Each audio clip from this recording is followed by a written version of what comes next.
Shraddha, any of your classmates are joining?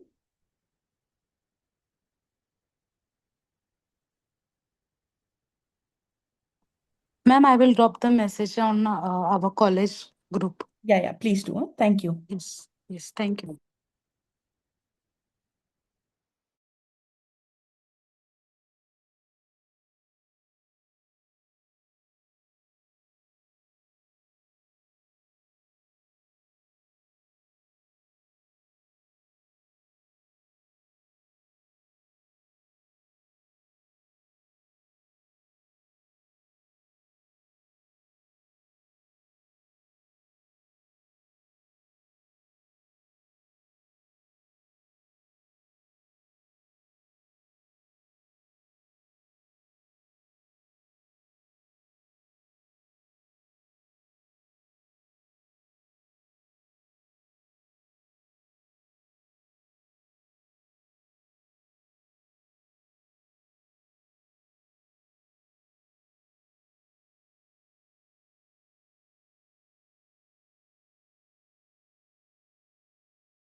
Can you all hear me?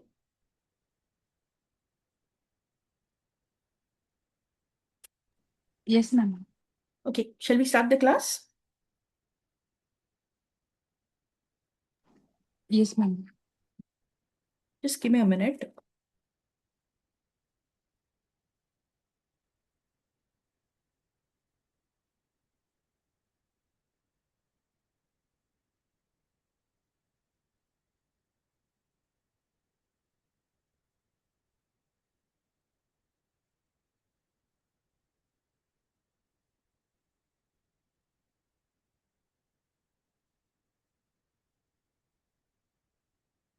Okay.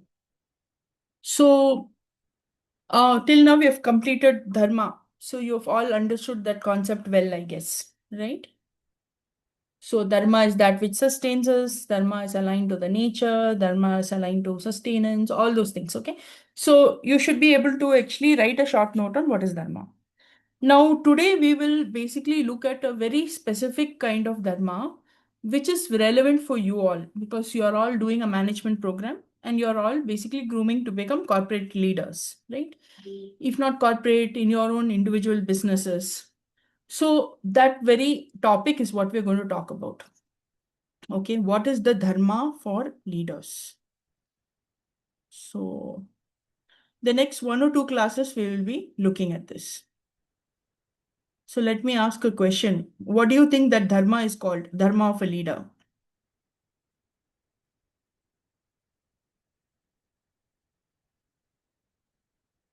Anybody wants to guess?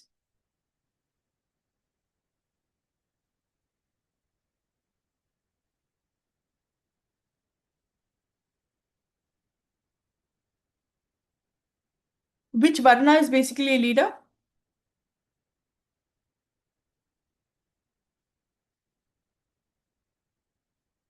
Which varna do we associate with leadership? Basically the Kshatriya varna, right?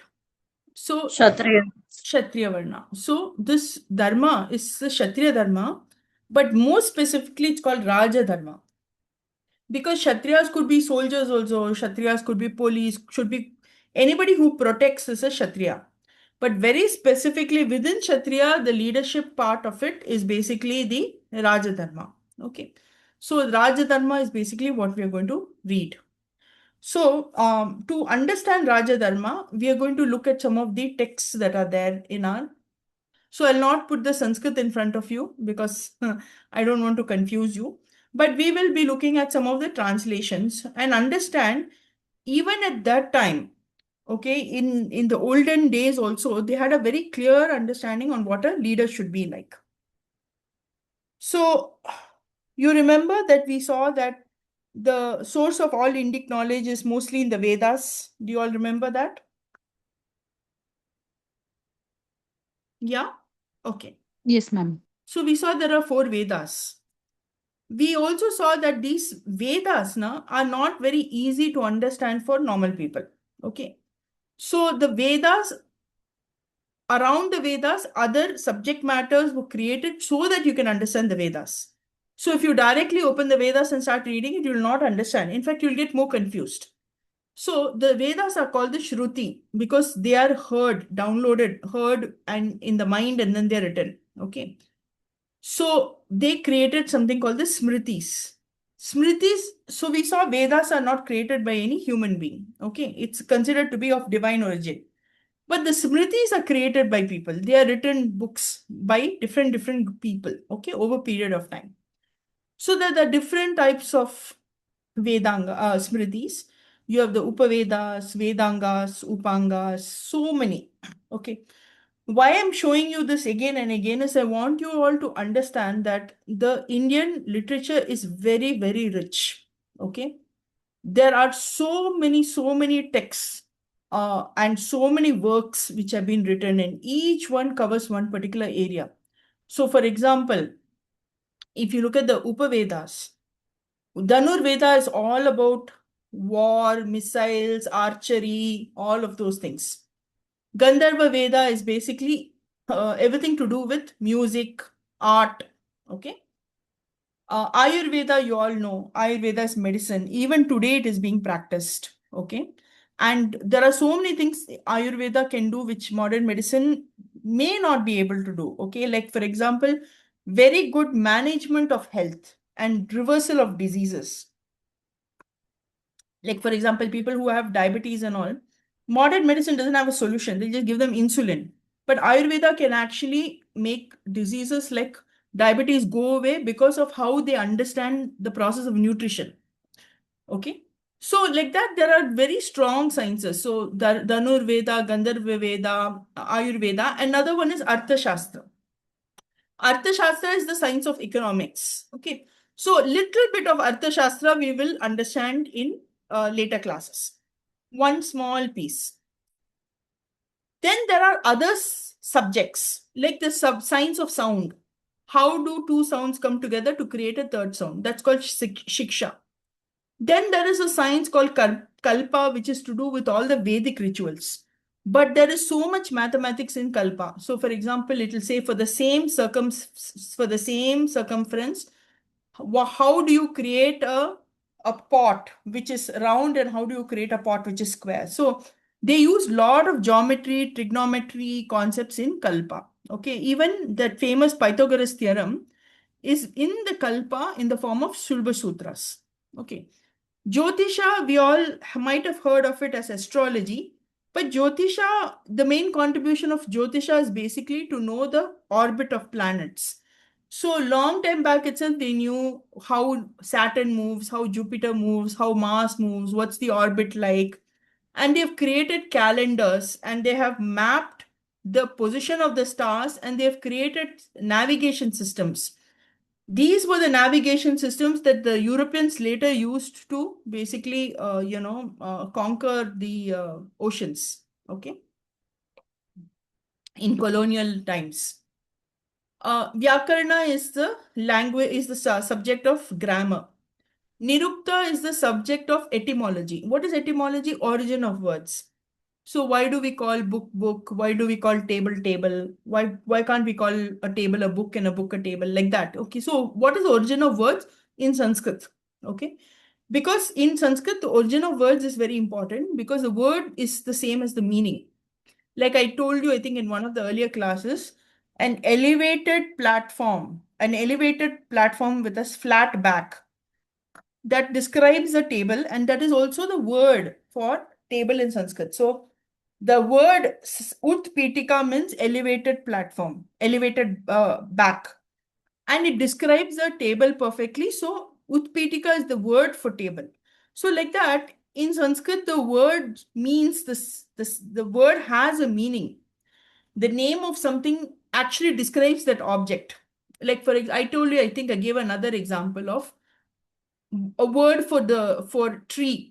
So tree is called Padapaha because it drinks water from its feet. So Pada means feet, Paha means drinks. So it drinks water from its feet, so it's a tree. So the understanding of the attribute of that object is then etymology, and that is the Nirukta. Chandas is what we call what is that? Basically the science of rhythms. Okay, and you might have heard of this Fibonacci series and all of that. All of that basically originated from Chandas. Oh, we wouldn't say originated. Fibonacci series was described in Chandas. Okay. So these are all some of the various sciences which have been there which have come out from the Vedas. Upangas are more of, you can say, very practical. Um, so Upavedas are very specific sciences. Vedangas are sciences which are very important for understanding the Vedas. Upangas are sciences which are for the common man. So one science is called Dharma Shastra, which it basically says what is Dharma and what is not Dharma. Okay. So there are many texts on Dharma Shastra which tell what is a person's Dharma, how should he conduct himself. We also have a text called Mimamsa, which basically is about how to analyze the Vedas. We have another set of these are not texts, these are subject areas. So there are many textbooks inside those.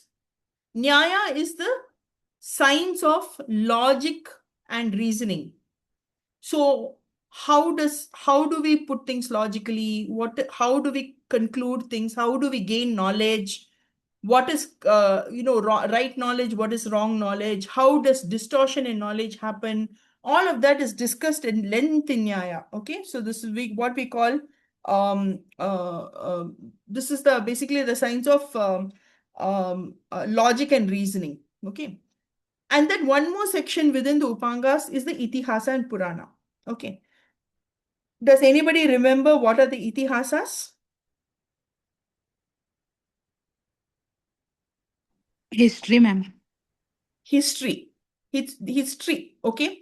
But there are basically two itihasas which are very famous in our parampara, which is Ramayana and Mahabharata. Mahabharata. Yes. Why they call it itihasa? Is it like real history? They don't say this date and this date, this happened, that date and that date that happened. They don't put it like that, okay? Not the way we learn history. Like on, 1947, India got independence. They don't look at it from a date perspective, but they say that yes, this actually happened. So these events really happened in the world. Okay. So that is what is the meaning of the word itihasa. It actually happened. Okay. Itiha asati. So this activity, this story actually happened. And we kind of know that also because even today, if you go around India, you will see traces of Ramayana. If you go to the south in near Rameshwaram, what will you see? You will actually see floating rocks. Okay? You will see floating rocks. And they say that these are the floating rocks that are which were built by the army of monkeys for Rama to go to Sri Lanka. If you see satellite images, you can actually see the what they call the bridge of Rama Setu. Anybody has heard of it? Yes, ma'am. Satellite What, images are ma'am? there. There is a series of rocks from India all the way Yes, till from Ram Sri Setu. Lanka, which is called Rama Setu. Do you want me to show it to you? Ma'am, we have seen it. You have seen it, no?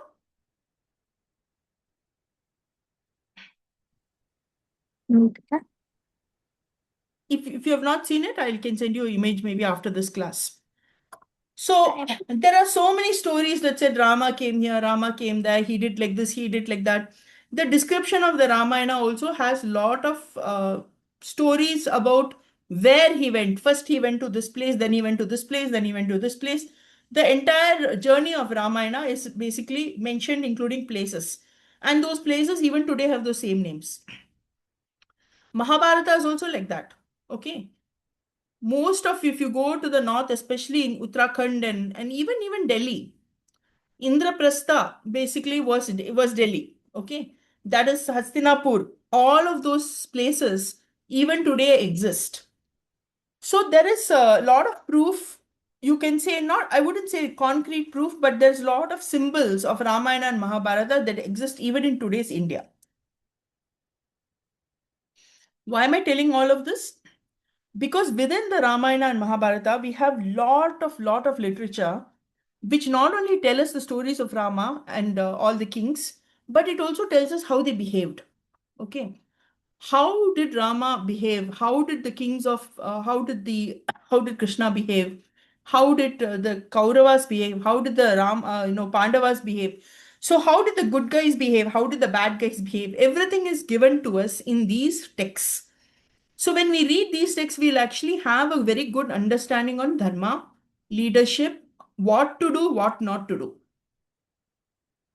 Is this clear? Why this slide I keep coming to again and again? Are you all clear? What is it? So what I want you to understand is that there are many subjects which are original subjects which are present in our Indian literature, which are not studied today. Okay. These subjects are not studied. Only maybe you can say Ayurveda, a little bit of Ayurveda is studied like in medicine and biology, but the system of Ayurveda is completely different. Okay. We are studying mathematics, but what they teach us in Kalpa is even different. Okay. We do study music, but Gandharva Veda is different. So all these different sciences are there, and India was very rich in its knowledge. And part of the richness was also not only these kind of sciences, but the human behavior. And in today's world, even if these sciences are not, no, nobody's bothered too much about them because we have alternate ways of understanding the world. The human behavior part is something that we can really learn from our Shastras.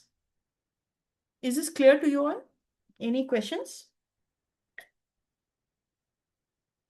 Okay.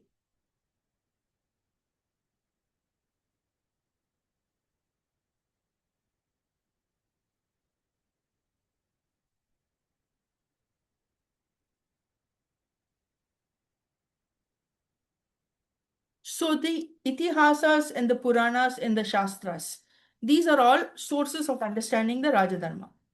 Specifically, I'll take certain texts. Okay, so there are a lot of names here. So Mahabharata, everybody knows what is Mahabharata. Anybody doesn't know, please put your hands up. Have you heard of Mahabharata? Who has not heard of Mahabharata? It's okay if you have not heard. Can someone tell me what is the Mahabharata? It stated as a it is a kavya, it describes the war between the Kauravas and Pandavas. That's correct. And ma'am, one more thing I would like to add in this. That Shri Krishna guided Arjun ji on the war and how he should fight and how he should take the decisions. Right. Moreover, Bhagavan, the other things also tell us how to connect with God and how can we take the best decisions in our life. Yes. So the Mahabharata, so that's a good point. Okay. So the Mahabharata has 1 lakh shlokas, 1 lakh. And in that Mahabharata, only 700 shlokas are Bhagavad Gita. Only 700 out of 1 lakh. It is not even 3 chapters in the Mahabharata. Okay. Very, very small portion of Mahabharata is Bhagavad Gita. So what, and in the Mahabharata, in the Bhagavad Gita, as rightly said, there is, it tells us like in the battlefield, how do we deal with life? How do we not run away from our duties? So in the later classes, we will look a little bit at some of the things in the Bhagavad Gita. Okay. However, there are other chapters also in the Mahabharata which are of very big importance. So there is Shanti Parva. It's a very long chapter in the Mahabharata where the war is finished and on both sides there's destruction. Everybody has died. Okay. Most of the great kings have died and their sons have also died, and the women are left behind. And mostly they are very sad and they're crying and they're upset and all of it. So the Shanti Parva is basically something to bring peace to everybody. How do you bring peace after so much violence? And how do you, and what should be the role of the king? So Yudhishthira, basically, who had fought the war and he won the war also, but he had this huge cost. He lost all his sons. His brothers, all of them lost their sons. Nobody was left. Only he and his brothers were left. So he says, I don't even want to be king anymore. So then Bhishma, who is the uncle, great grand uncle, he's injured and he's lying on a bed of arrows, and he gives advice to Yudhishthira on how to be a good king. Okay, so that entire part, that is a small piece within Shanti Parva, that is one source of Rajadharma. So Bhishma's advice to Yudhishthira. Another part is Anushasan Parva. Okay. One more is Udyoga Parva, which has something called Viduraniti. Viduraniti is also advice. But this is the advice by Vidura to Dhritarashtra. Does anybody know who's Dhritarashtra?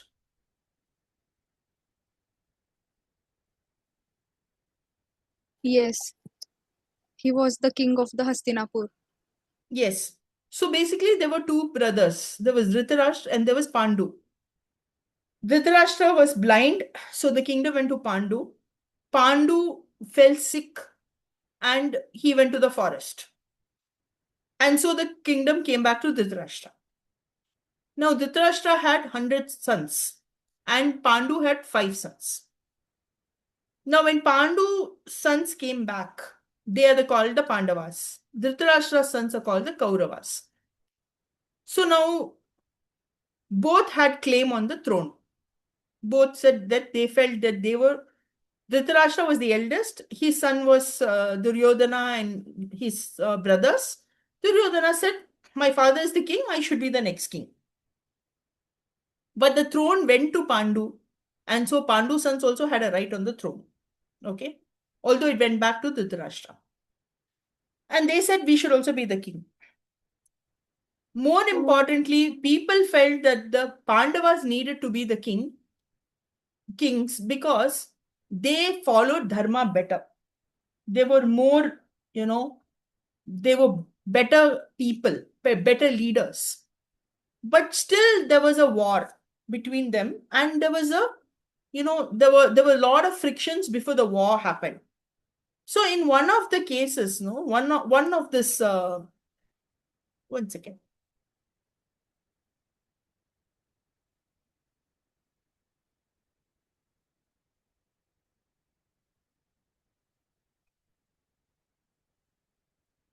In one of the situations, they try to set the, they try to murder the Pandavas by setting the house on fire, and they didn't die, and they came back, and Dhritarashtra felt very bad about what had happened. He knew it was wrong. So his minister Vidura is telling him what he should do. Dhritarashtra, he's saying, you are a king, and you need to behave like a proper king, and you need to do the right thing. So then Dhritarashtra says, I'm not sure what is the right thing, because I like the Pandavas. They are good. I know they'll be good kings, but on the other hand, it's my son. And I want to do what makes my son happy. So then Vidura so he says, please tell me how to be a good king. Dhritarashtra asks. And then this, what is his name? Vidura tells him also, full story he tells. King को ऐसा करना है, वैसा करना है, ऐसा करना है. Last में धृतराष्ट्र बोलता है, ठीक है, मैं अपना बेटा को ही दूंगा. So Vidura Niti is this conversation that Vidura has with Dhritarashtra. It's full of wisdom. Of course, Dhritarashtra didn't listen to it and he ignored it. But we need not ignore it, we can listen to it. Okay. So I will be teaching you few things from Vidura Niti. Alright. Where is Vidura Niti? It's within Udyoga Parva. Where's Udyoga Parva? It's within the Mahabharata. Is this clear? Another source of understanding Rajadharma is a conversation of Rama and Bharata, where Rama is in the forest. Bharata is saying, please come back. I'm sorry, my mother said did all these things to you. Please come back. And then Rama tells Bharata, no, you be there only. I will continue with my journey in the forest. But this is what you need to do to be a good king. And Rama gives Bharata a lot of advice. So we will not be studying this. There is another story by somebody called Kalidasa. Has anybody heard of Kalidas? Devotee of Mahakali. Yes, he was a devotee of Mahakali. What And is the he famous for? best author. For the author and the poems, stories he Yes, has he written. was a very famous He wrote poem Meghdut and Kavya. playwright. Yes, Meghdut, Shakuntala, okay? So Raghuvamsa, Kumarasambhava. See, he written lot of very, very famous Sanskrit dramas and Sanskrit poems. Okay? So one of those poems is Raghuvamsa. What is Raghuvamsa? Raghuvamsa, who is Raghu? Does anybody know who is Raghu? Lord Ram. Lord Ram. Okay. Lord Ram is Raghu. So he said, imagine such an amazing guy like Ram was born. So what his family would have been like. So Raghuvamsa is not the story of Ram. It is the story of all Ramas, the kings that came before Rama. The last king he describes is Dasharatha, Rama's father. So he starts with the king Dilipa, and he talks about 10 different kings until he comes to Dasharatha. And Rama, anyway, everybody knows how great he is. So Kalidasa is talking about the kings that came before Rama in the Ishvaku lineage. Okay. Now we will study a little bit of Raghuvamsa. Just the description, introduction, when King Dilipa is coming, what is his introduction? That we will read today, because it gives you a very good idea of how we see how kings and leaders were seen. Another two works which are very good source for Rajadharma is Manusmriti. Manusmriti, they say a lot of negative things about Manusmriti, that we'll keep it aside. But Manusmriti has a very good understanding on what is the duties of a king. We will not be reading that in our class. Another source is basically, this is more recent. So Arthashastra and Chanakya Niti. This Arthashastra was written only 2000 years back. Okay. So all this Ramayana, Mahabharata, Kalidasa is also more recent. Maybe about 1500, 2000 years back. Mahabharata, Ramayana, Manusmriti and all were written very long time back. Arthashastra and Chanakya Niti were written by a person called Chanakya. Anybody has heard of Chanakya? Yes, ma'am. Yeah. He was the minister in the of Chandragupta Maurya. Chandragupta Maurya was the king of the Gupta Empire. Okay. And Chanakya Niti is basically advice to the king on how to basically lead. Niti means how to lead. Neta is one who takes you in the path. Nayati iti neta. That guy who leads you, shows you the direction, shows you the path, takes you into the path. So Niti is basically that which takes you on the right path. So Niti is basically, you can say, the rules, the right understanding, all of that is part of Niti. Okay, leadership lessons. So there are many such Niti works. Chanakya Niti is one of them. Again, we will not, Chanakya Niti, I don't have some 6,000 sutras. We'll only learn one. Okay, but it's a very powerful one. So this is what we are going to cover in Raja Dharma. Any doubts? Any questions? No, ma'am.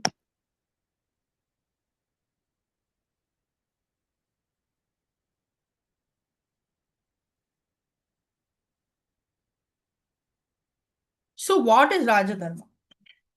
Broadly, Raja Dharma is the duty of a leader. What is the duty of a leader?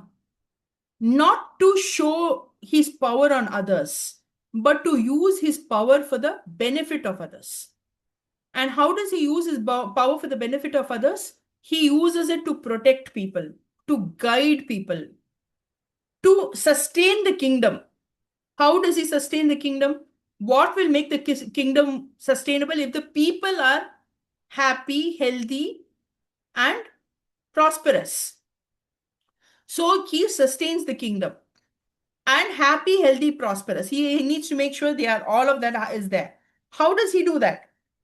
He makes sure that there is justice, there is dharma, there is welfare. Okay. So all of that is the duty of the king. Ultimately, it's to guide and protect people, to manage the kingdom, to make it grow, to make people happy and prosperous. And he has to do that in a way that manages social justice, welfare, etc. And what are the core principles? One is he has to protect people. So, and make sure the people are happy. Praja Sukha. So, happiness of the people. Second is he has to ensure that there is logic in the way he is governing. It is not only logical, it is correct. So that is basically law and justice. That is Nyaya. Nyaya basically means logic. There has to be rhyme and reason in the way he manages his, people. He can't have basically anyay or something which is illogical, which is wrong, which is not justified. He has to maintain social order and prosperity. This is how does he do that? He has to reward those who do the right behavior. He has to punish those who follow the wrong behavior. For that, he himself should know what is right and wrong behavior. Okay. So this is what we call Dandaniti. He needs to know Dandaniti, who to punish and when to punish and how much to punish. More importantly, the king has to basically have a balance between personal desires and public duty. The king has a lot of wealth. Why is the king very wealthy? He needs wealth. Okay. Only if he is wealthy, others will be wealthy. So kings are expected to be rich. Nobody will respect a king who has no money. Only if he has money, he can pay his soldiers, he can pay his people, he can do improvements. He needs to be very rich. And he needs to enjoy his richness also. There's nothing wrong with enjoying what you have. But he needs to know what is the limit. Too much enjoyment, he will become absolutely, what they call decadent. Anybody has heard the word decadent? Not knowing the restrictions, okay? Behaving badly. You all would have heard about Epstein, right? All those rich, people in the US who had gone to the Epstein Island and how badly they behaved. That is not having a control on themselves, okay? So the Raja needs to know how to have a good party within boundaries. And he also needs to know what is his duty to the people, public duty. So Raja Dharma is a very fine balance. Nobody is saying you should be poor, you should be rich, you should enjoy life, you should know what is the limit of enjoyment. You should help people, but help in a way which is good for them, not makes them weaker. You should know how to have justice. You should also punish those who are doing wrong. Okay, you have to sustain the kingdom and make it grow. So it is a balancing act job. Make sense? Is this any different from the CEO's job? No, ma'am, it can be applied for CEO. Exactly. It can be applied for any CEO, any business leader, anybody who's growing a business, even an entrepreneur. If you are creating something and you have people under you and you have to protect, guide, show direction, then you need to do all these things. Protect your employees, make sure that things are fair for them, maintain discipline within the organization, maintain a good culture. You yourself should be an example for them, right? So the Raja Dharma's principles are not something that is very old and belongs in some, ancient century. It is very much applicable in today's world, and we will see why Raja Dharma is applicable in today's world. Okay, make sense?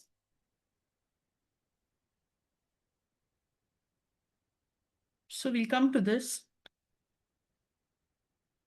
So what I'm going to do is, in today's class, I'm going to give you a translation of, I think it's about 10 or 12 shlokas from the Raghuvamsa. Raghuvamsa, I told you, is the story about all the kings who came before Lord Rama. Raghuka Vamsa. Okay. So Raghu's Vamsa or Raghu's family, Raghu's dynasty. So all the kings who were predecessors to Sri Rama. So in the Raghuvamsa, there is the first king is King Dilipa. So Kalidasa wrote many plays. So he was in the Gupta period around the same time, I think, here and there as Chanakya, but I think a bit later maybe. He wrote a lot of plays called Shakuntala, and some of these are very just dramas.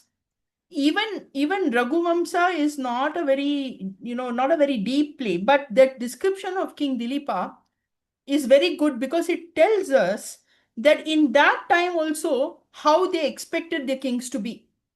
Okay, so how did India expect its kings to be? And why we must read this is because if you go back and if you look at European history, and if you look at the lives of King Henry V, with such horrible people, okay, the Tudor kings, you will feel disgusted. In fact, you will think that, oh my God, this is what our Indian kings used to be, and this is what their kings used to be like. So there's so much difference between our leaders and the leaders of the West in those days.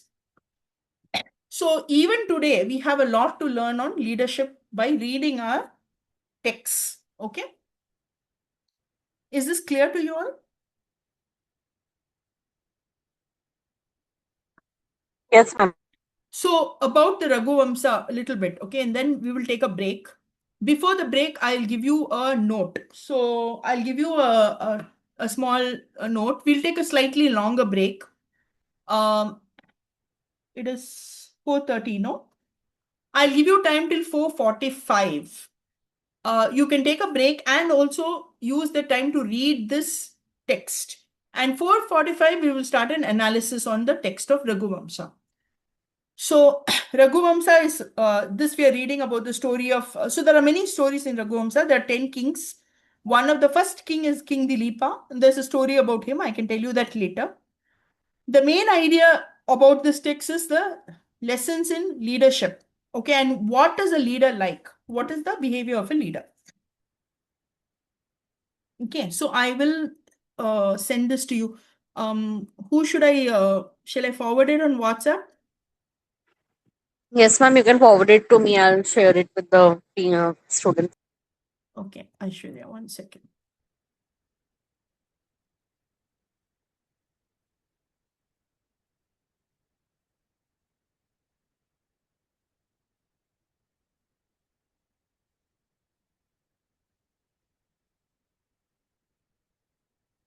Aishwarya, can you ping me once, if you don't mind, on WhatsApp?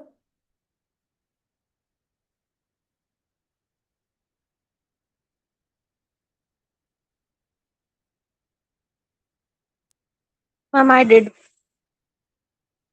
1 second.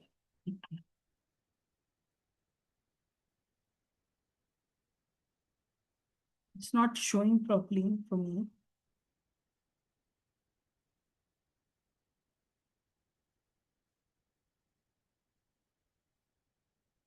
Okay. I'm just sending you this file, okay?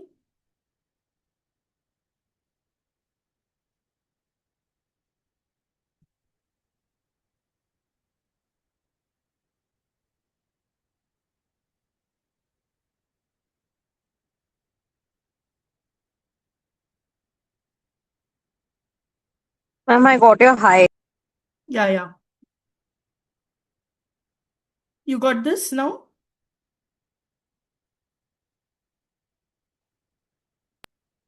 Yeah, right now it came. Okay. So please send it to the others in your class. I will also display it over here.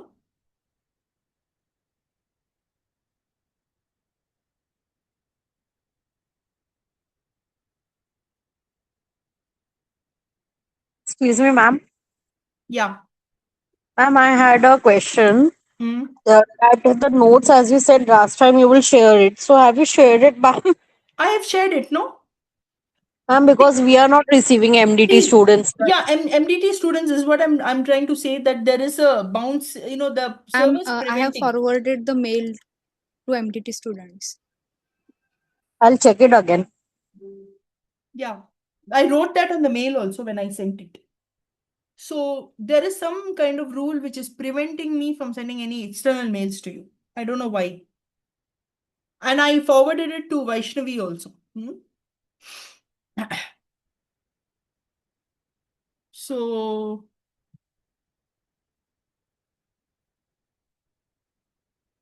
let me just share my screen again.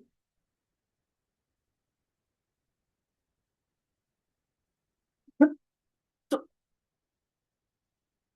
so there are basically shlokas from number 12 to number 30, 18 shlokas. Okay. Just read it once. It won't take you much time to read. It's about 10, maybe 5 to 10 minutes. It's now 4:30. You can take a break and come back. I'll be here. 4:45, we will start the discussion. So what is the discussion? Each and every one of you have to tell me one leadership quality which you understood from these translated shlokas. Okay. One leadership quality you need to explain to me. What did you understand from it? If there are some doubts also, you can ask me. Once that analysis is done from you, then we'll go again and review all these shlokas and understand what is this set of 18 shlokas trying to tell us about a leader. Is this clear? So you need to read it once. You need to identify what do they mean by these shlokas. And I will expect each and every one of you to answer. I'll call you one by one. Okay? Make sense? Shall we take a break now? 4:45, we will Yes. resume our class with this activity. So come back before that and read it. Okay? All right.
Yeah, hope you're all back. Were you able to read this? Yes, ma'am. It seems like a story. Yes, it's like a story. So this is basically introduction to King Dilipa. Okay. So it basically says who was King Dilipa and what was he like? Hmm? And what was his behavior? So Yes. anybody wants to share what you understood about this, about King Dilipa? Ma'am, may I, Aishwarya? Yeah, please. Ma'am, over here as a PDF specifies, and a author is writing about the characteristics of a king. Yes. Philippa. Hmm. So he belongs to a royal family, but he is very down to earth, very generous. Apart from this, he has also explained the appearance of the king. Yes. That is how he looks, how Yes. it is the glow on his face. By Yes. comparing, by giving a metaphor of Yes. moon or the Yes. trees. Yes. Yeah. And moreover, in the nature of the person of being gentle and very humble, Hmm. in spite of having good knees, no, he never boasted. He Yes. never made people there they are smaller than others. Yes. Moreover, he acted like a son, as Yes. it is compared over here, like how sun takes the water from the earth, but gives it 100 times more to back to the earth in the form of rain. Yes. Like that only, he was such a noble person. Yes. So this is all what my insights were about this, and this can be used in our life also, that how a human should act or behave in spite of being on a royal post. Yes. Yes. So that's all from my side, ma'am. Over to you. Very nice, Aishwarya. Anybody else? Thank you, ma'am. Manasvi, Shraddha, who else is there in the class? Vineet, what did you all understand from this section on King Dilip? Yes, Meghna. King Dilipa is described. He's described as like an ideal king. Like Yes. he was pure and noble, as he was born in a royal family, but he was even better than his ancestor, and he was strong and powerful. And also, he has a perfect balance in everything about like his thoughts, Mm. his actions, and like his now knowledge were all aligned. And Yes. he was like he worked for people's welfare as well. So yeah.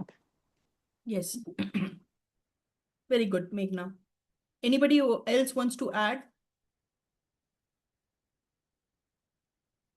Yes, ma'am. Mm-hmm. As Meghna and Aishwarya said that the king Dilipa was an extraordinary ruler. Mm. So his character and his personality describes that his nature is very wise, and he has a brilliant mind, which because of that he sees intentions of the people very clearly, and Mm. he has a leadership vision, and also along with that he takes every actions very devisely, his actions are very meaningful, and Mm. he was very aligned to protect his kingdom, and also his overall appearance and his overall characteristics defines how a perfect king should be, and Mm-hmm. how he should work for their kingdom, and how one king should be defined to his words and overall actions. Yes. Yes, thanks, Manasvi. Shraddha? Yes, ma'am. Despite he being a king, he is very empathetic because he used to take care of people like as a father. That's Mm-hmm. why the taking care of others. This quality has been seen. Yes. Mm. Okay.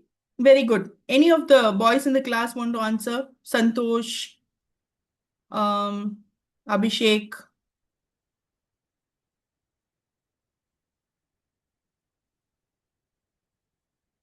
Yeah, Shraddha, you put your hands up, please.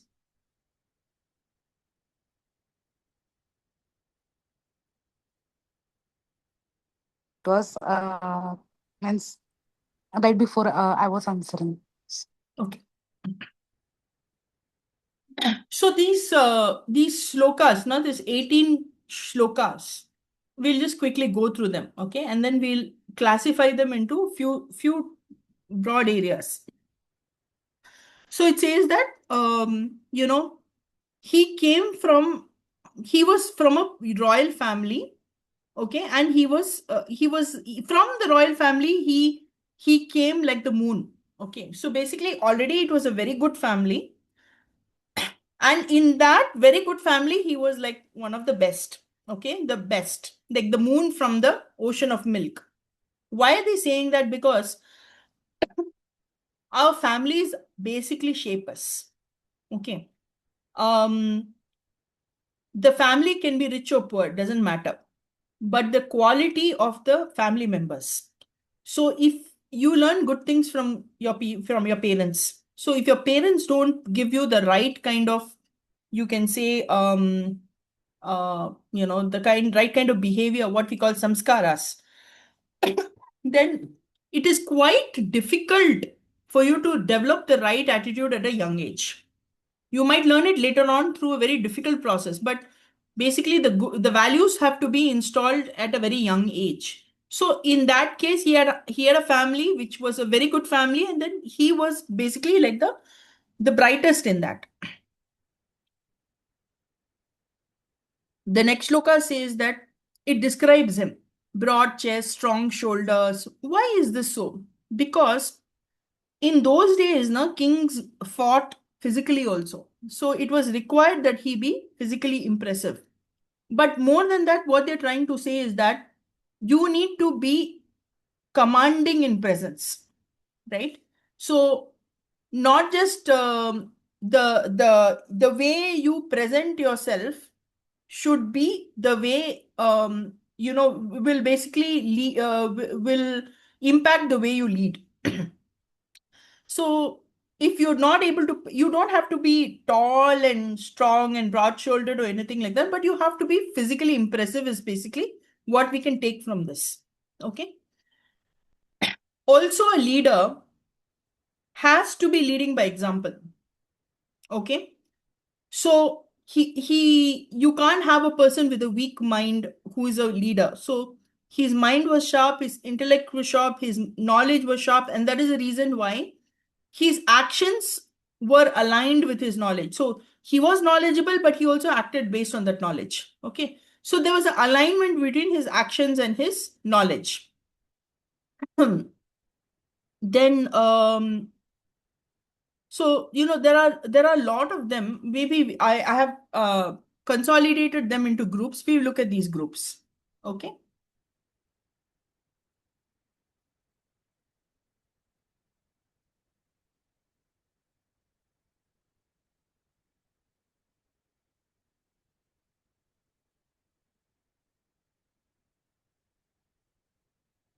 In fact, let me ask you all. So these are the broad areas. Okay. Divine origin, physical excellence, heroism, okay, the balance in his personality, his characters and his virtues, the relationship between the king and the subject, how he upheld dharma and justice, okay, his knowledge on and wisdom in managing the state, and then how he had self control. So these are all different ideas. So can you identify which is the shloka which talks about the king subject relationship? What have they said about that?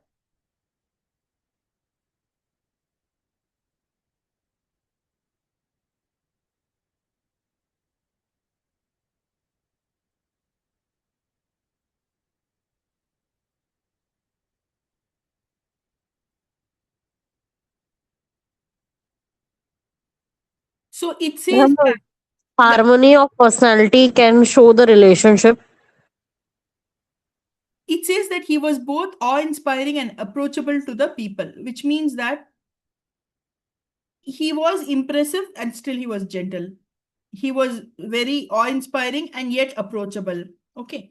So it says that even though he could be scary to his people, he did not allow his qualities to prevent people from approaching him. You have all heard of open door policy in companies? No, ma'am. Okay. Earlier, in companies, they used to have offices where the senior people used to have doors closed. Okay. You can't see the seniors, MDs. If you go to all those old offices, no, the doors will be made out of wood, which means that if you want to see the big boss, there'll be a peon who will ask you why, and then you will give that information, and then they'll open the door. Okay. And then they'll allow you inside. The leader does not know what is happening outside. Nowadays in companies, it's what we call glass door. Everybody can see what outside, what is happening inside. Inside can see what's happening outside. Open door policy, which means that anytime you can go and approach your leader. Many corporates follow this. What they're basically saying is that the people should feel free to come to you if they have a problem. There's no point being a leader if people don't want to share and confide. So that is one of the things that they mention over here. The other thing he says, like, he was like the ocean, frightening because of the creatures inside, yet attractive because of the gems it holds. So it means that to people who were not good, he was scary.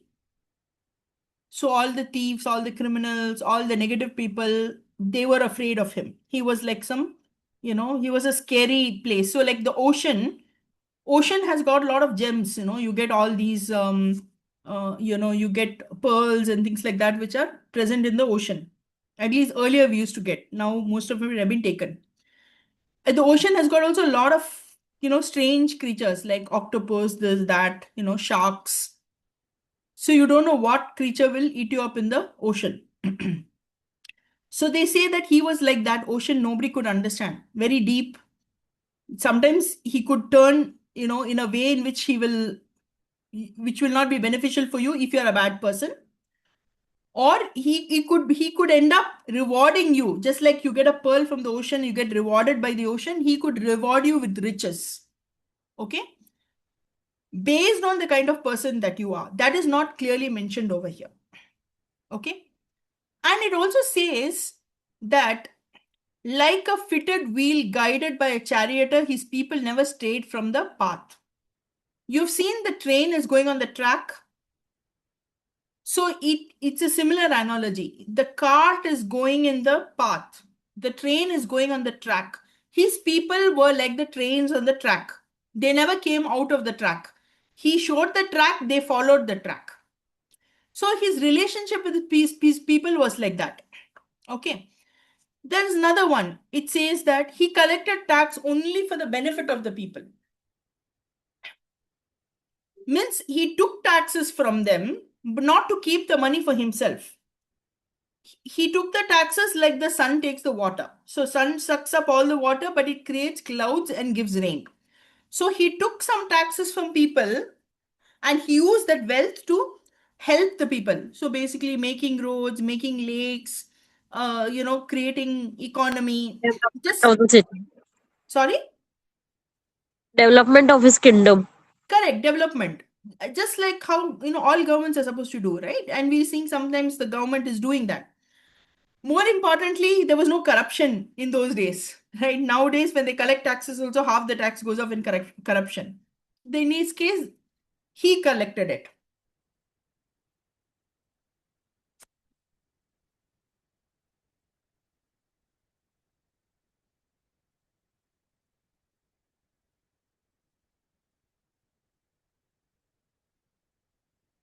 Not only that, he educated, protected, and took care of his people. So he made sure that his people were knowledgeable.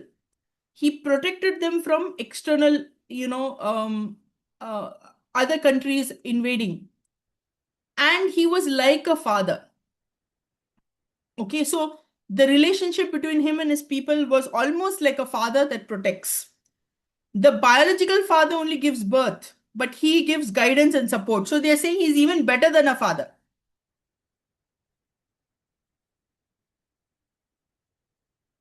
Okay, makes sense?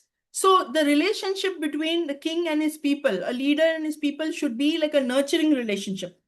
It should be where you take care of them, you help them develop, okay? You are approachable to them, they're able to come to you with any problems. At the same time, you should be having that quality that unnecessary characters will not come to you. So that's what they said. He can be like the sea which has dangerous creatures. He can be like the sea that gives gems. So a very smart, good person who is good for the organization will come to him and get a gem. And some kind of useless character who will come to waste his time, he'll be like a sea monster. Okay, you understood this? Yes, ma'am. So that's basically what it's telling in this. It's telling that he needs to he's approachable, at the same time he's caring, at the same time he gives guidance, and he also invests in the development of his people. And even though he takes taxes, it's only for their good. Okay, so much on the subject and the king relationship.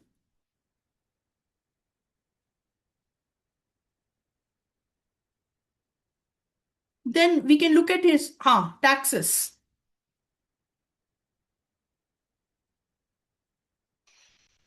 He collected taxes, so like the sun, he took money and he gave it back in the form of rain. But he collected taxes from the earth to perform rituals, and Indra brought rain from the sky to grow crops. By exchanging what they received from heaven and earth, both help keep the world running. So they are saying that he was almost like Indra, the king of gods. He was like the king of gods. Okay, because whatever he did, he used it for the benefit, and he performed all those rituals which helped in generating rain. And then they say also, because of his justice, theft disappeared from society, and the word theft remain only in the dictionary, not in real life. Look at that. The word thief itself disappeared. Nobody even knew what is the meaning of the word thief, because there was no thieves, because of how he protected his people. Okay, makes sense? Are you able to see all these small pieces? Yes, ma'am. But ma'am, over here, as things are written like shlokas, ideas, how we have to fill this? We have to write those things, or we can just write the quality of the king. So the question I will ask you is basically, what is the quality of a leader? Okay. And what you should pull out from the shloka is that a leader should be caring towards his people, right? A leader should, basically invest in the development of the people. The leader should be approachable. A leader should ensure justice, right? So those are the ideas that I want you to pick up from this. So most of the time it will be a case, okay? Or I might give you an essay saying that what is it that you understood from King Dilipa that, should be there in a leader, or something like that. So you don't have to mug everything, okay? I'm not expecting you to memorize it. But by and large, what we need to understand is that there are few things about leadership which the shloka tells us about. One second, let me go to the next slide. Yes, ma'am, it does. Yeah.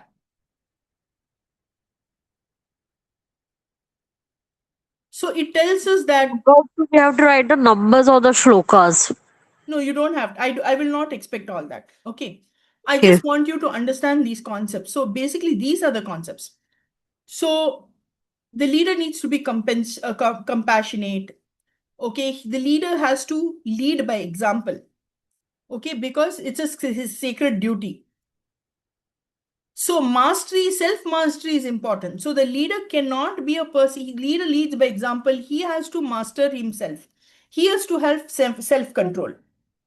Okay, he has to have ethics and value. So what are those ethics and value? Humility, patience, no pride, okay, rejects evil, accepts good. All of these are coming from the shloka. The leader has to always look at, see, nowadays you see, if you look at the news now, you will see the company has laid off so many people, yet the CEO took a big fat bonus. Have you seen those news articles like that? Yes, ma'am. Yeah. So is that not a problem when you're laying off people who are earning so much less than you, and then you're taking bonuses in millions and millions? So are you not exploiting the people? Yes, ma'am, they are. They are, actually, they are, but nobody's calling it out. We are basically saying, so there are some fundamental issues. Why is it even acceptable that the leader will take a huge bonus when people are being laid off? The leader should reduce his salary and pay the salary for the others. Okay, that is the kind of leadership that we need. Instead, we have opposite kind of leadership that is going on. Okay, because But in commerce also, in our subjects, as we are studying from commerce, Mm. so it is stated that only the CEO is only entitled to the profits, not the earnings. But he has to make the payment to entire employees. But when the profit comes, so the owner of the profit is only and only CEO. That is a rule in commerce.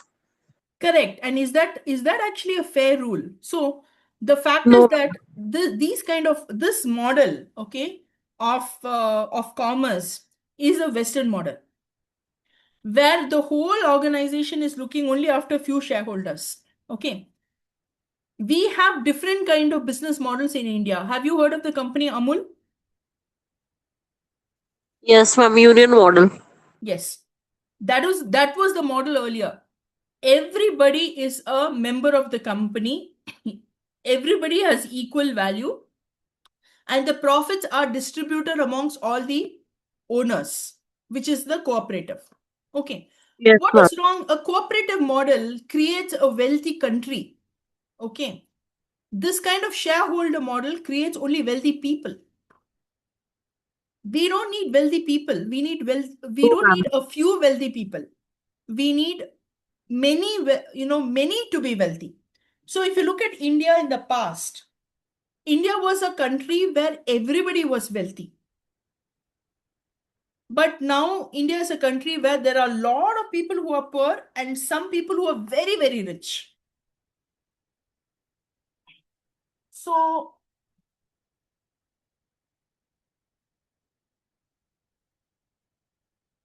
hello?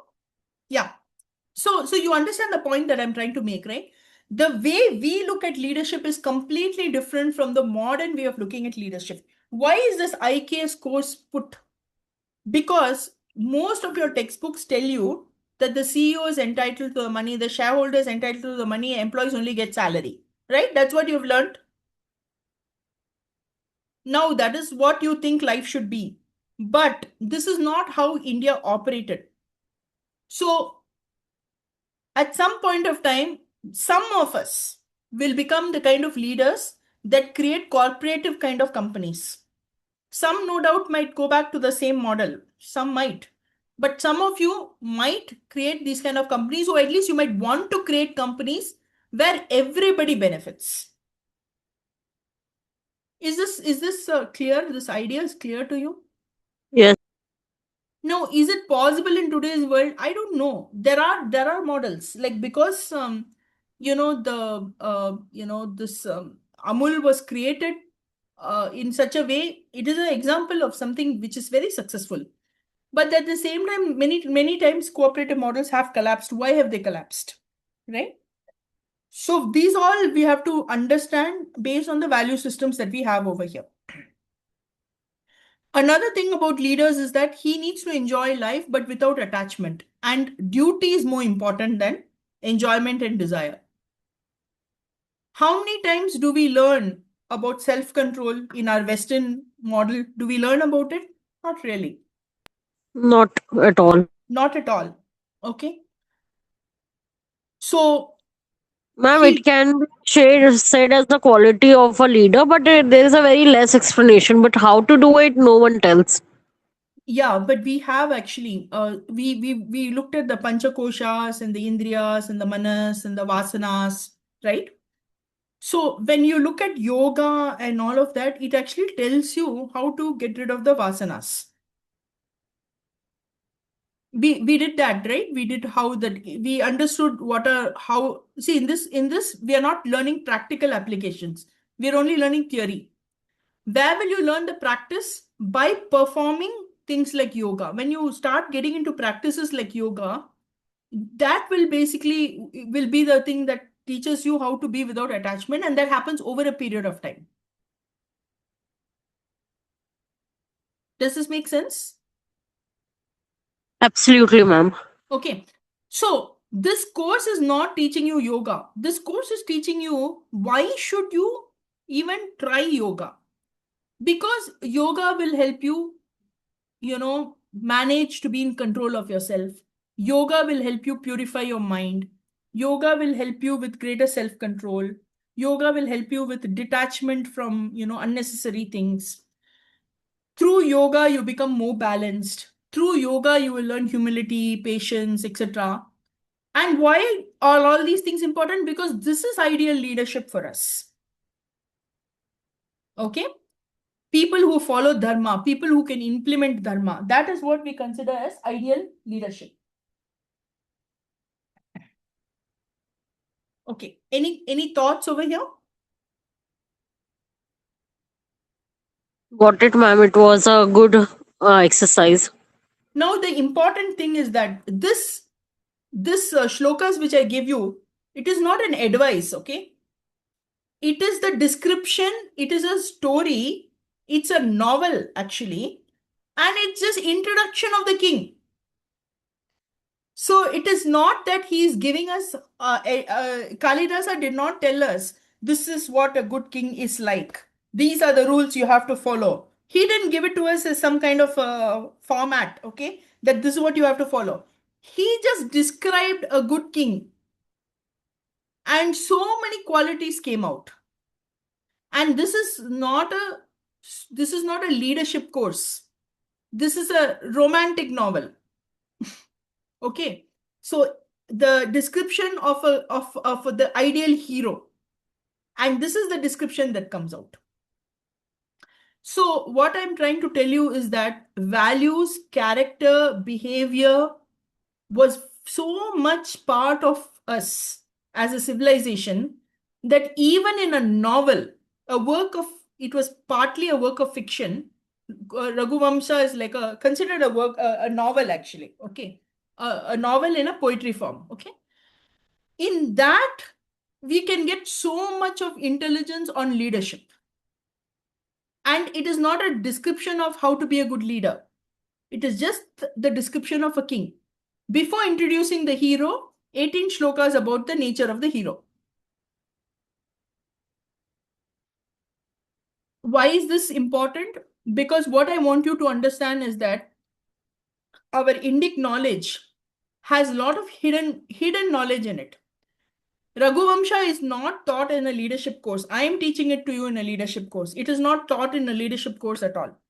I'm trying to tell you that any book that we read from our Shastras, even if it is not connected to leadership, it will have so much of information for us to draw upon and improve ourselves. So, almost everything, even if it's a poem, it has so much information on how to have a better character and be a better person.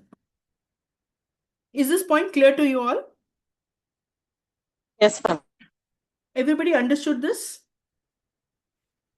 Got So it, that ma'am. is that is why I started with this, because this is not advice, just a description. There was a king called Dilipa. He was like this, like this, like this, like this, like this, like this. So from that we know he was a good king. They didn't say he was a good king. They could have finished in one sentence. Instead, they gave us a description. But what we need to know is that that same description is applicable in today's world also. A country, a leader which taxes its people too much is not a good leader, right? So, in fact, There are books, there are like Arthashastra and all tell what is the percentage of taxes which is good. Earlier in India, prior to the British rule, the taxes were less than 1/6. That means for every 100 rupees that you earn, you're only giving 18%. But today the taxes can go up to 30-35%. In the US, it's 40% and above. Okay. So why does the government need so much money? So taxes are not meant to be high. It is meant to, protect people. And when did the taxes become high in India? During the British rule. And that's when, Indians started protesting. And then you had all the salt tax, Dandi March, this, that, all those historical.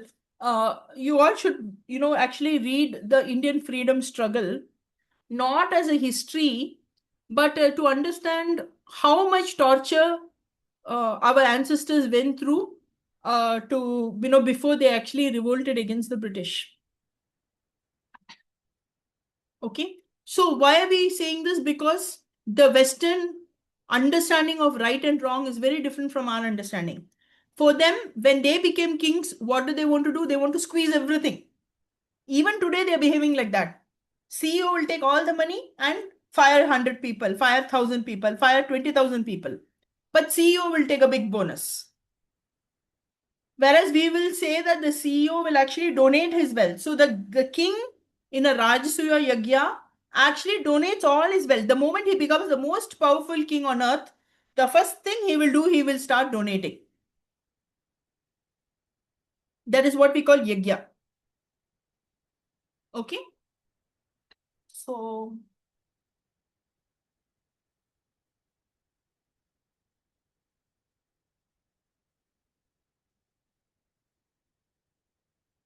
all right. We will also do one more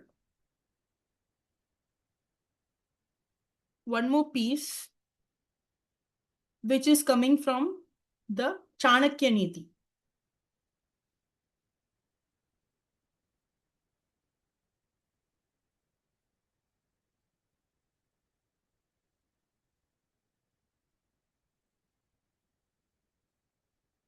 Now, Chanakya Niti was around 200 BC.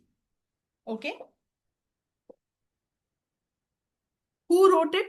This was written by Chanakya. He is also known as Kautilya. Who was he? He was actually the minister of Chandragupta Maurya. Who was Chandragupta Maurya? Chandragupta Maurya was a king before Christ. Yeah. Chief.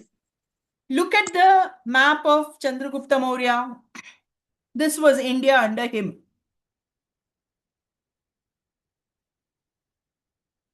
Can you see the map? Yes, ma'am, very large. Very, very large. And not only large, very prosperous. Okay.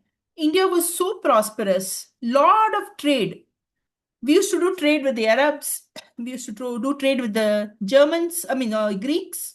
Okay.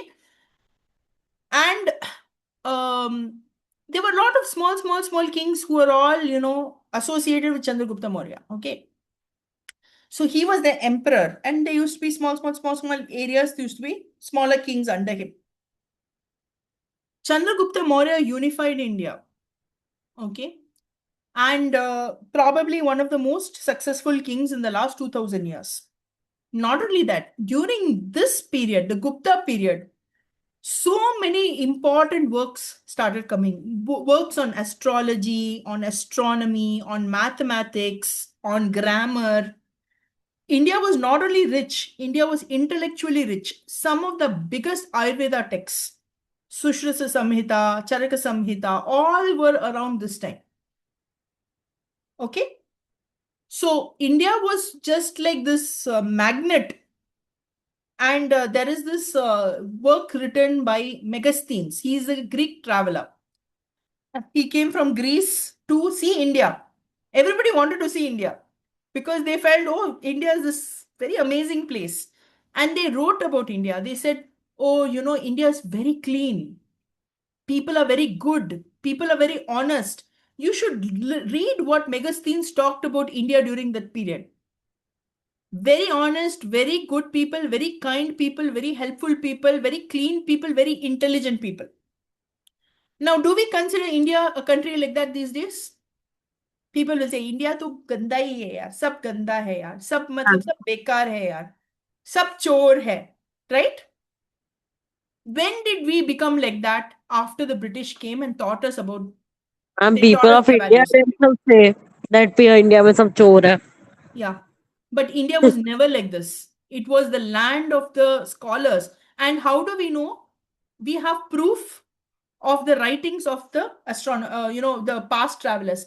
So I teach a course, another course which I teach, not for MIT, but for other institutes, on the history of Indic knowledge.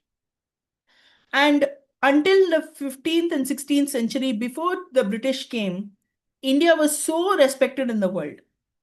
But after the British came, they made us feel so bad about ourselves and we believed it.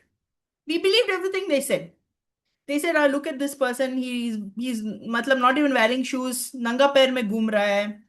You know, look at them. They are wearing only simple cotton cloth. How, you know?"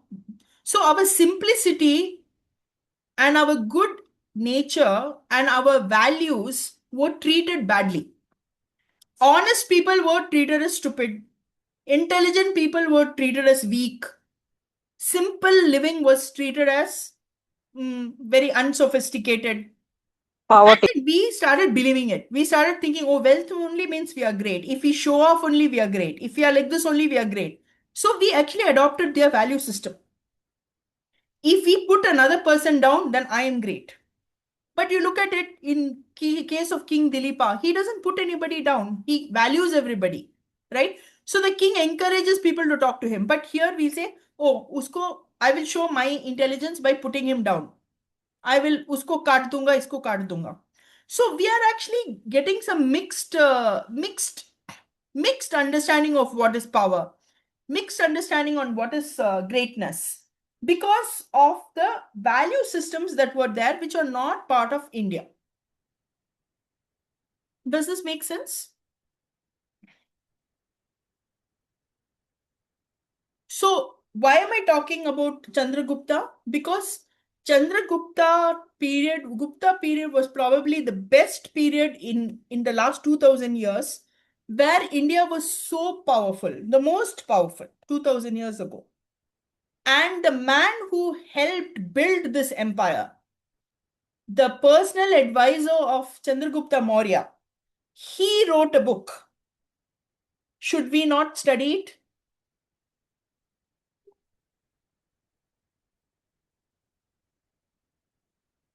What do you all think? Is it worth studying? IKS is worth studying. IKS is worth studying, especially Arthashastra is worth studying, because he did not say ki sab sadhu sannyasi ban jao in this book. This book was not written to tell everybody to go to Himalayas and meditate. No. Using this book, Chanakya taught his Chandragupta Maurya, who is his king and his mentee. So Chanakya was the mentor and Chandragupta was the mentee. Chanakya helped Chandragupta build this empire. He taught him how to not only become a king and how to govern it and how to make it big. Okay. So he taught him how to be powerful and how to be successful. So, how to be powerful, how to be successful. Did it work? Yes, it worked. How do we know it worked? Because India's map looked like this. Not only India's map looked like this, there were so many intellectual works that happened. So, in not only economic, and we also know, if you remember, in the first term, I mean, the first in your minor one, I asked this question about what is that? Uh, oh, even now, I have forgotten his name. Um, the what's Angus Madison's work? Remember? Yeah, Who are what huh? we see is not a thing. The object what we see with the eyes. So what is the No, reason Angus behind it? Angus Madison was the guy who did the research on Indian economy. And he came back and said the Indian economy was the largest economy for, for the first 1,500 years of this millennia. Do you remember that? Who remembers that? Angus Madison? Yes, ma'am, we remember. Okay. So not only was India's map like this, India was also economically powerful. India was intellectually powerful. And the man who made it happen was Chandragupta Maurya. And the person who advised him was Chanakya. Now, if Chanakya therefore wrote a book, we should, as leaders, study it. Do you all agree? Yes, ma'am, we must read it. Okay. But we will not study the whole book. We will only study one shloka. One. Okay. Why one shloka? Because that one shloka is so powerful. That one shloka is a shloka that connects success. It says happiness and success. Getting everything in the world and being extremely happy. What is the connection between the two? Because we know many times when we are successful, we become unhappy. But many times when we are happy, we are not able to be successful. So you will see sometimes people, simple life, they are very happy, but they don't have much money. They are not so successful. They have not achieved everything, but they are a bit peaceful. Then you have also seen people who have achieved many things, are very restless, are very unhappy, right? So what is this problem about success and happiness?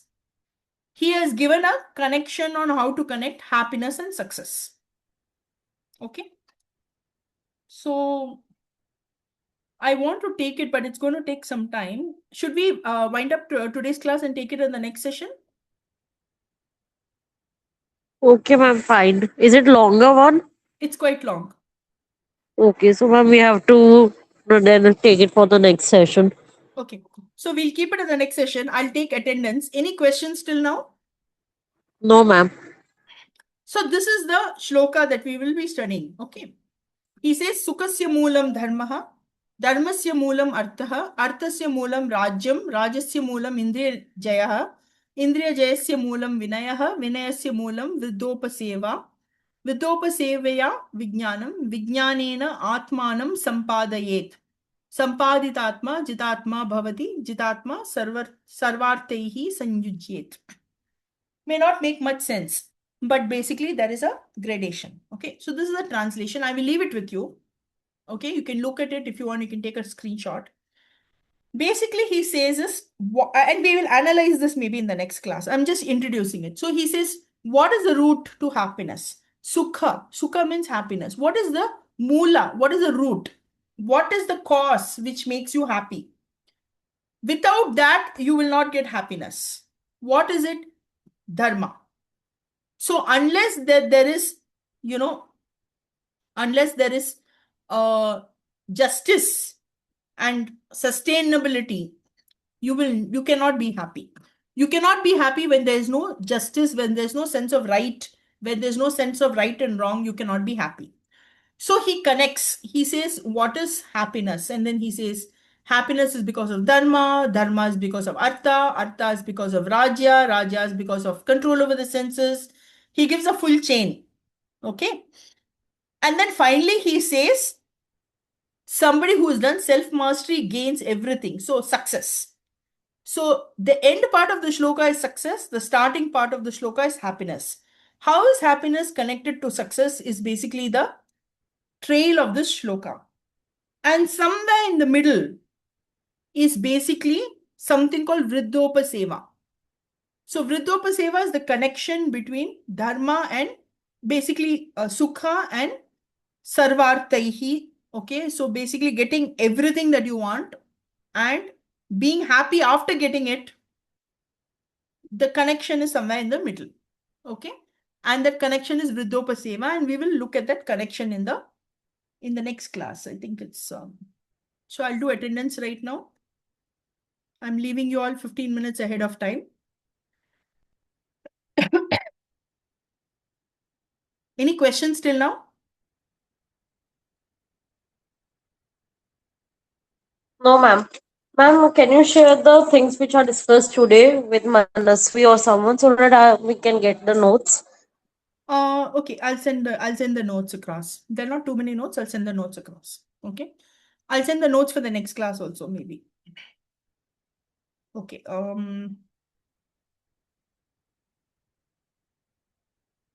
Let me open the.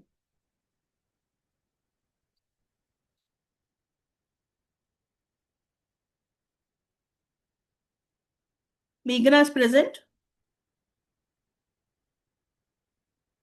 Is Meghna present? Ah, yeah. Yes, ma'am. Rutuja is present. Prithviraj present. Absent. Shri Krishna absent.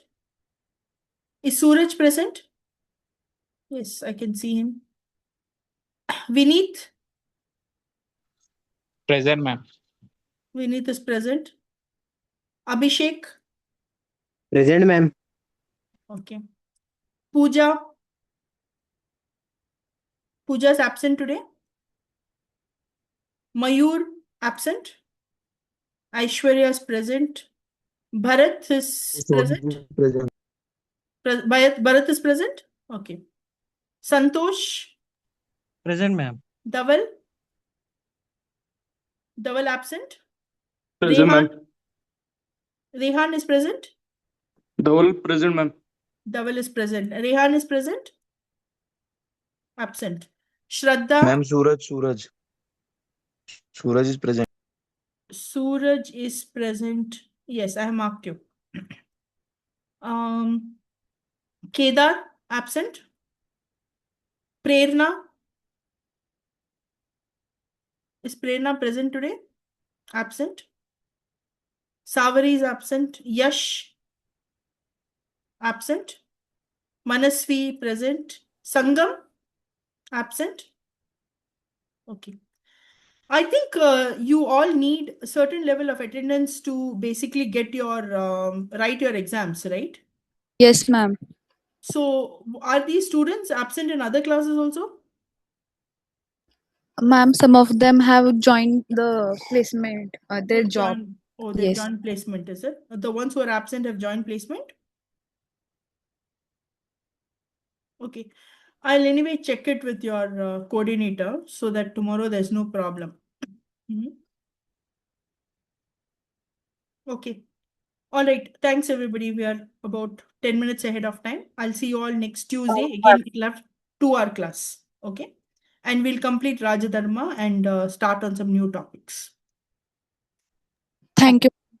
Yeah. Thank you. Bye.